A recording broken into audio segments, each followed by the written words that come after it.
Sa ikalawang pagkakataon ay muli na namang inisnab ni VP Sara Duterte ang imbitasyon ng NBI laban sa kanyang sinasabing panggugurgur kay PBBM, kay Lisa Araneta Marcos at kay Speaker Martin Romualdez.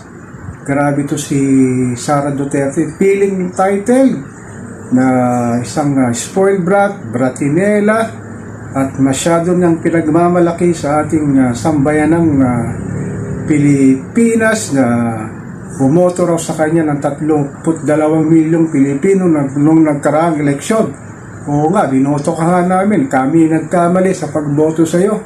Itong ginagawa mong sinasabing hindi mo may paliwanag kung saan mo dinala ang confidential funds at kung ano-anong mga sinasabi mo laban sa administrasyong ito na sinasabing pinupolitika ka.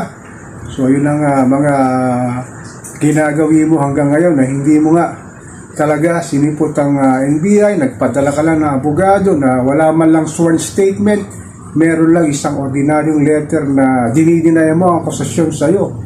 Napakaliwanag naman ng video na ginawa mo talagang minura mo pa si PBBM, ang kanyang asawa, pati si Martin Romualdez sa iyong mga sinabi doon ay sasabihin mo na taken out of context.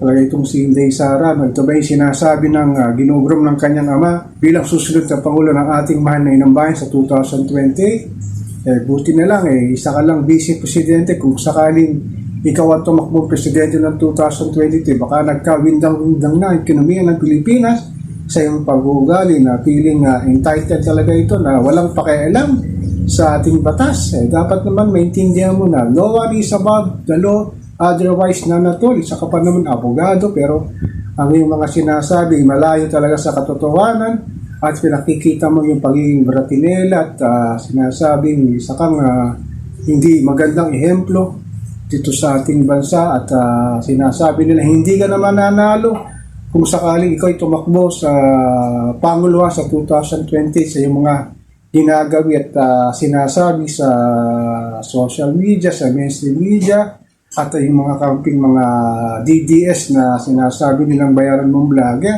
Nakakalungkot lang na talaga na sinayang mo ang pagkakataon sana na gampanan mo ang pagiging pangalawang Pangulo ng ating mahal na inang bayan. Pero hanggang ngayon talaga, hindi mo talaga ginagawa ito. Siguro wala ka rin ginagawa sa opisina sa Office of the Vice President.